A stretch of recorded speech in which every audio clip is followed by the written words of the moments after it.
by. Yeah, they come from the 1,000 meter marker. Magically got a flyer, one off the outside. English Princess is a half a length away. Reckless Love over towards the inside, gets a niggle or two. And Kinski's Tune is going to show toe towards the inner. Taraji's looking to drop off them 4-5 lengths. Song of Ice, the stand side, Vivid Jet. There's a line of 4. Kinski's Tune, English Princess is right there. Magically now drops a half a length off. And look to the right-hand side, Vivid Jet could still have a say. Kinski's Tune as they move down to the 300. English Princess making a race of it. Vivid Jet hasn't been asked any questions just yet. Reckless Love trying to move into contention. As they come down to the 200 meter marker, Kinski's Tune hang tough. Vivid Jet on the outside, now asked to go and take them on. And Vivid Jet's coming home best of all. Kinski's Tune, but Vivid Jet's going to blow them away. Kinski's Tune second. Then came Reckless Love. Admire Me never got a mention, came into the picture late. And then English Princess. But number 12, Vivid Jet. So in action, number 12, Vivid Jet. Now was travelling in cruise mode coming to the 400 meter marker. And then when the rider said, let's go, you can see still very green. But once she started to pick them up, the daughter of Visionaire, this is for the Mark Dixon stable, the Larsons and the Linds, she just ignites and wins going away. Kinski's Tune second. Reckless Love. And then Admire Me, I never gave a mention. That's got the black cap. We'll get up for fourth ahead of English Princess. So let's see now inside the last 300. Yes, Admire Me was a long way off them. That's why I didn't give her a mention early. But Vivid Jet was just coasting at the 400 and then runs green and picks it up the last 150 meters and still doesn't know what to do. But when she puts her hooves in the right places, she's going to develop into something quite decent for the connections. A lot to look forward to. Number 12, Vivid Jet, back to the studio.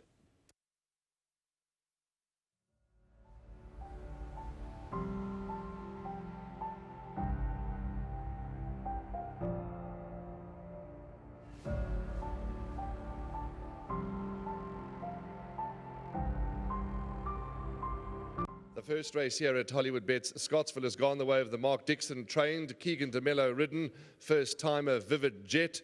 She's by Visionaire out of a Jetmaster mare bred by Lammis Kral Stud.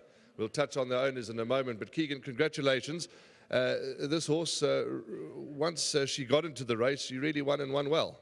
Yeah, look, she bounced up pretty nicely, so she was always in the race. And yeah, I must say full credit to obviously Mr. Dixon, Haley, and their team for getting this filly spot on. You know, in the pen she was quiet, she broke out nicely, and yeah, you know, Callum Dixon rides this horse quite a lot, and he's the one. So this is for Callum. You know, unfortunately he couldn't be here today, so yeah, just grateful for all the hard work behind the scenes, and obviously the boys at Longezi as well also rides her quite often. She's very difficult, and yeah, I'm just glad to be aboard her today. Keegan, were you surprised to have her winning so well first time out? Look, you're always worried about the horses that have the experience here. Mr. Goossens also obviously ran here and ran a good race, but I knew what I was sitting on, and I did think she could run a big race today. In saying that, I wasn't overly bullish, but yeah, like I said, she's probably a little bit above average. Who would you think would be your next best for punters to follow?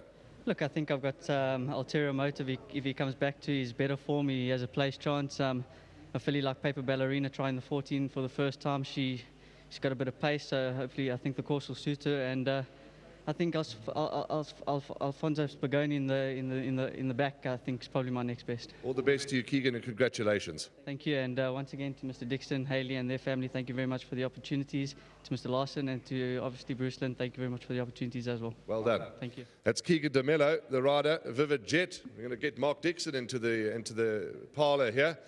What were you muttering a little earlier on? You said you needed a compass, but hard to keep a good man down for too long. Well done, Mark.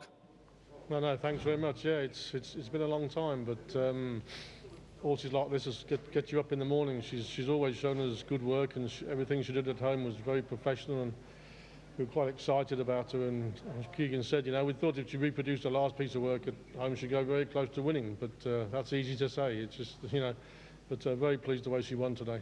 Yes, Keegan maybe misinterpreted when I said she was a beautiful filly. She was in the race. What I was trying to say a little earlier on is that when she quickened, she sort of quickened into the race to win her race, but was a bit green, Mark. Yeah, the only time she was a bit green when she came under pressure. I mean, we don't push our 2-year-olds at home, but yeah, no, delighted for Bruce and Clint, two of my biggest supporters, and I think they had a nice bet in the end, but I'm very, very pleased for them, so thank you very much to them. Before you go, I know, as you say, it's been a bit quiet, but wonderful to have you back in the winners' enclosure, and you and Hayley. And she's sanitising her hands at the moment. You must have given her a handshake or something. Mark, what's next? What's next? What can we look forward to seeing you with today? Well, we've got some nice winners here. It's nice to be back at Scottsville. Nice winners all the way through the meeting. And Donetto's got a big chance. Paper Ballerina, Alfonso, and the two fillies in the sprint. It's a bit sharp for them, but you know they're both all fit and well. So looking forward to a nice day. Wonderful, wonderful. Nice to have you back, and let's hope we talk to you a bit later on. Thanks, Warren. That's Mark Dixon with his matching mask and his matching shirt. And he's certainly thrilled to be back in the winners' enclosure with number 12, Vivid Jet. Let's hope now the floodgates open for the Mark Dixon stable. Well done to Clint Larson and Bruce Lynn. They're, as Mark said, staunch supporters of the yard, and they deserve every winner they get. 12, 4, 6, 8 for the opener. We'll see you shortly for race number 2.